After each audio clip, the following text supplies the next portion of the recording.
Hello et bienvenue sur le podcast The Choice. Tu écoutes le 7e épisode. Alors bienvenue si tu viens de nous rejoindre et merci si tu es là depuis le début. Alors aujourd'hui on est sur un épisode écoute de soi. Écouter son corps parce que ton corps il t'envoie des signaux. Et je vais t'expliquer ce qui m'est arrivé.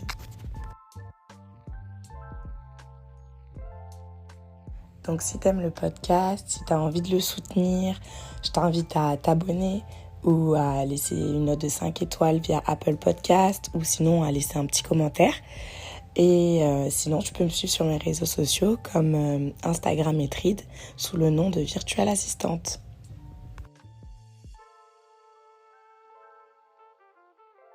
Alors, il y a des endroits qui sont très chargés en énergie. Et il faut faire très très attention parfois où tu mets les pieds ou les personnes avec qui tu te mets en contact. Parce que en fait, il y a des gens qui sont un peu des vampires énergétiques. Ou bien sinon, tu as des gens qui veulent que tu appartiennes à quelque chose dont tu n'as pas forcément envie de faire partie de ça, mais ils vont essayer de tendre à ce que tu fasses partie de ça. Donc moi, récemment, je suis venue à Montréal et je parle beaucoup avec les gens dans la rue, je m'arrête, j'aime bien connecter, prendre le temps de parler vraiment avec les gens. Et j'avais remarqué ici, à Montréal, qu'il y avait vraiment dans le centre-ville, qu'il y avait énormément de gens qui n'avaient pas, des jeunes, vraiment qui étaient dans la rue, qui demandaient de l'argent, qui demandaient à ce qu'on les aide. Alors qu'ils étaient jeunes, voir qu'il n'y avait pas de vie et que, en fait, tout le monde devient un peu fou dans cette ville. Je vois pas mal de gens qui pètent les plombs ou justement des jeunes qui demandent de l'argent. Et du coup, je me suis arrêtée devant un monsieur, devant un bar, et je lui ai demandé, mais monsieur, pourquoi tout le monde ici a décidé de rester dehors et pourquoi je vois des jeunes qui restent dehors et qui veulent pas avancer, quoi. Et le monsieur, il me regarde et me dit c'est normal, personne n'a envie de faire partie d'un pays où tu dois tout le temps travailler pour être entre quatre murs, tu travailles toute ta journée, tu te saignes pour les autres tel un esclave, je pense, c'est comme ça que les gens le voient. Et au final, pour être dans une maison. Bref, je me suis dit, je vais continuer à parler avec cette personne et tout, c'était quand même intéressant. En plus, il commençait à être gentil. Il y avait un autre monsieur qui était passé. Et il était gentil. Donc, du coup, je me dis, je vais rentrer dans le bar. Mais peut-être pas que je vais forcément prendre une bière. Je me suis dit, je vais peut-être prendre un Monaco, le truc le moins alcoolique et tout. Et je rentre dans le bar. Et au début, je me disais, ça a l'air d'être un bar genre un peu spécial et tout. J'ai un appel et tout, je parle au téléphone. Du coup, je dis à la serveuse, donne-moi 2 minutes et tout. Et je l'entends en même temps parler, tu vois. Je l'entends dire, oui, la vie, c'est pas juste ça. C'est pas que le matériel. C'est pas que le truc. À un moment donné, il faut choisir, etc., etc. Donc, en fait, j'ai déjà eu des situations comme ça dans ma vie où j'ai entendu des gens dire des choses. Essayer de tenter de te faire comprendre quelque chose sans te le dire directement, en fait. Sans te le dire directement, sans venir te parler en te disant... Et les gens attendent que tu fasses un choix. Mais quel choix les gens attendent que tu fasses? Moi, je sais pas. Vous voyez, je sais pas du tout de quel choix les gens parlent. Mais en tout cas, à chaque fois, moi, je choisis de partir et je me choisis moi. Voilà, ce qui est sûr et certain. Parce qu'à la fin, je vous le dis, j'étais au téléphone, je sentais mon cœur qui battait à la mort. Et le mec, il me regarde, il me dit, tu restes ou tu pars? Et là, je vois un jeune qui monte des escaliers et tout, un jeune Renoir et tout.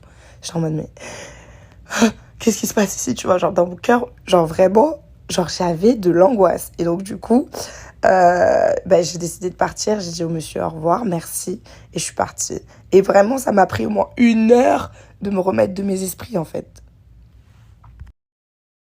Je savais au fond de moi que même si je comprenais pas tout, même si mon esprit était très curieux, que mon corps me disait que c'était pas un endroit pour moi. Donc, je me suis écoutée, voilà. Et donc, je sais que je vais toujours me fier à moi, à mon corps, ce qu'il me dit, à ce que j'ai ressenti, un tambour dans mon cœur Donc, votre cœur, votre corps, c'est votre boussole. C'est avec ça que vous devez vous connecter. C'est ça qui va vous dire où est-ce que vous devez aller, où est-ce que vous pouvez pas aller. Et vous devez vous écouter, écouter votre énergie, pas écouter les gens, pas écouter la pression. Juste se recentrer sur soi-même, écouter ce que son corps te dit et y aller en fonction. Donc, je pense que tu es le master of ta life, tu vois. Donc, je pense que quand tu reprends d'ouvrir des choses dans ta vie ou même juste écouter son corps, je pense que c'est à n'importe quel moment. Tu peux te sentir fatigué après le travail, après avoir fait des cours. Par exemple, moi, en ce moment, je fais plein de trucs à la fois, mais je me dis, c'est fatigant et je vais pas mettre tout le temps toute mon énergie dans des choses que je peux voir peut-être plus tard, ou du moins, c'est pas ma priorité pour le moment. Donc, pour moi, la vie personnelle et la vie professionnelle, elles sont pareilles. Donc là, quand je te dis de t'écouter, écouter ton corps, même que tu sois en train de travailler ou que tu sois dans ta vie personnelle avec des gens, il faut que tu saches t'écouter, savoir où sont tes limites et poser des limites aussi. Donc il faut que tu t'écoutes. Et si vous ne ressentez pas ce que je vous dis, c'est pas grave. On ne faut pas se forcer non plus. Je suis pas en train de vous dire qu'il faut absolument faire tout ce que je vous dis. Voilà, c'est un épisode assez chargé parce que ce que j'ai vécu, c'était chargé de fou. Donc franchement, si tu as des commentaires, tu peux aller sur Apple Podcast parce que c'est très compliqué via Spotify. Via Spotify, tu peux t'abonner. Tu peux aussi t'abonner sur Apple Podcast. Et tu peux me suivre sur mes réseaux sociaux sous le nom de Virtuelle Assistante. Tu peux venir me parler de cet épisode. Tu peux me poser tes questions. Tu peux me donner aussi ton avis. Et me dire ce que tu penses de tout ça. Voilà, parce qu'on est là pour avancer tous ensemble. Et voilà, et ça c'est des trucs vraiment qui sont très importants, cette histoire d'énergie, là où vous mettez votre pied, ce que vous ressentez au niveau des personnes autour de vous. Même si les gens parfois ils ont l'air gentils ou ils ont l'air inoffensifs, il faut vraiment s'écouter soi-même. Parce que ton corps il sait où est-ce que tu dois te retrouver, où est-ce que tu ne dois pas te retrouver. Si tu sens la pression, si tu sens que tu n'es pas bien, c'est mieux de partir. Voilà, donc je te fais de gros bisous et puis à la prochaine. Donc on se revoit dans 2 semaines.